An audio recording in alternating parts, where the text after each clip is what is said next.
Good morning friends. અહીફેણનું medicinal purpose તરીકે આપણે ઉપયોગ કરીએ એ પહેલાં એનું શું કરવું પડે? શુદ્ધિકરણ કરવું પડે. અને શુદ્ધિકરણ માટે આપણે અહીફેણનું નિર્મલીકરણ કરવું પડે.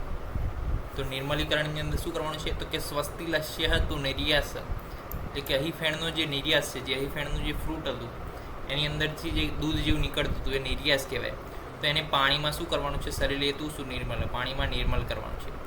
સંદ્રાવ્યમ ખલુ યત્નેન વસ્ત્રપૂતસ્તુ કારે, પાણીમાં એને દ્રાવ્ય કરી નાખવાનું, ત્યારબાદ એને પાછી ગાળી લેવાનું, ફિલ્ટર કરી લેવાનું.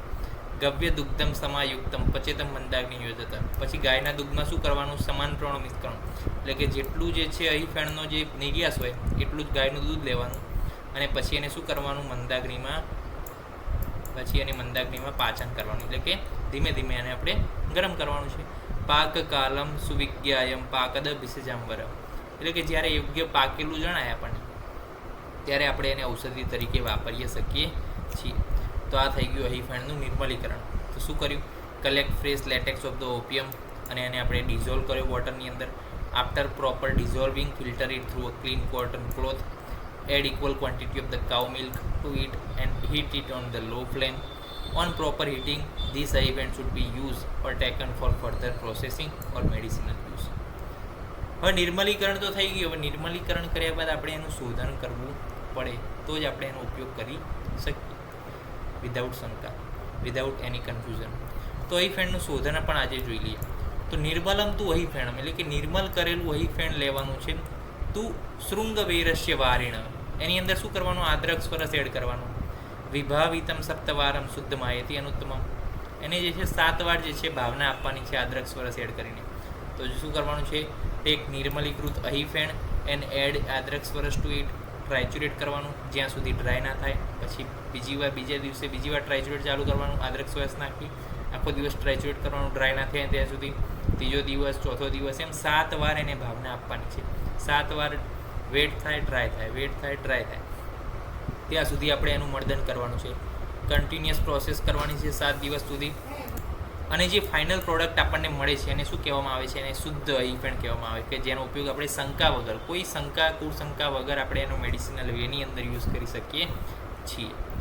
અહીફેણની થેરાપ્યુટિક પ્રોપર્ટીઝ શું? તો અહીફેણ જે છે અહીફેનમ સુતિક્તમ, એટલે કે તિક્ત છે, કડવું છે. તો નિદ્રાજનકમ ઉત્તમમ, નિદ્રાજનક એટલે કે ઉત્તમ નિદ્રા આપનારું છે. ગ્રાહી છે, એટલે કે જ્યારે વધારે ડાયરિયા થઈ જાય ત્યારે અહીંયા ટ્રાઇબલ એરિયાની અંદર અહીફેણ આપતા હોય છે, અફીણ આપતા હોય છે. થોડુંક આપી દે તો શું થઈ જાય? ઝાડા તરત બંધ થઈ જાય. લોપરામાઇડ જેવું ડ્રગ એક્શન કરે એ જ ટાઈપનું એક્શન અહીફેણ કરે છે. ગ્રાહી છે એવા વિશેષણ વેદના વિનિવિકારકમ, એટલે કે વેદના પણ શું કરે? ઓછી કરે. નિદ્રા આપે. ગ્રાહી. પુરાતનમ નવમ વાપી વિનિહંતી અતિસારકમ, જૂનો નવો કોઈ પણ પ્રકારનો અતિસાર હોય બધો દૂર કરે. એટલે અતિસારની અંદર બેસ્ટ ટ્રીટમેન્ટ છે, કારણ કે ગ્રાહી છે. મદ્યપાનોત્થ શોથસ્યમ, એટલે કે મદ્યપાન એટલે કે દારૂથી જે શોધ ઉત્પન્ન થયો હોય એને પણ મટાડે. અને વ્યથા ચ આમાશય હશે, અને આમાશયના રોગની અંદર પણ એનો યુઝ કરી શકાય છે. તો આ થઈ ગઈ અહીફેણની પ્રોપર્ટી, કે અહીફેણમ સુતિક્તમ નિદ્રાજનકમ ઉત્તમમ, ગ્રાહી છે એવા વિશેષેણ વેદના વિનિવિકારકમ, પુરાતનમ નવમ ભાવે વિનિહાતિ અતિસારકમ, મદ્યપાનોત્થ શોથસ્યમ, વ્યથા ચ આમાશય આશ્રય. દરેક વર્ડનું આપણે ગુજરાતી લખેલું છે ઉપર, એટલે શું આપણને સમજ પડે. તો આ થઈ ગઈ અહીફેણની થેરાપ્યુટિક પ્રોપર્ટી. હવે આપણે એના ડોઝ વિશે વાત કરી લઈએ. તો આરંભ્ય ગુંજા, એટલે કે શરૂઆતમાં ગુંજાનો જે છે ચોથો ભાગ, એટલે કે 1/4 રક્તિથી 1 રક્તિ જેટલો ડોઝ આપણે જે છે સારો છે. તો આ થઈ ગયો ડોઝ, ફોર્મ્યુલેશન, અને આગળની વિગતો વિશે અભ્યાસ કરીશું નેક્સ્ટ લેક્ચરની અંદર. ત્યાં સુધી રજા આપશો. જય હિન્દ, જય ભારત, જય આયુર્વેદ, જય ધન્વંતરી. નમસ્કાર.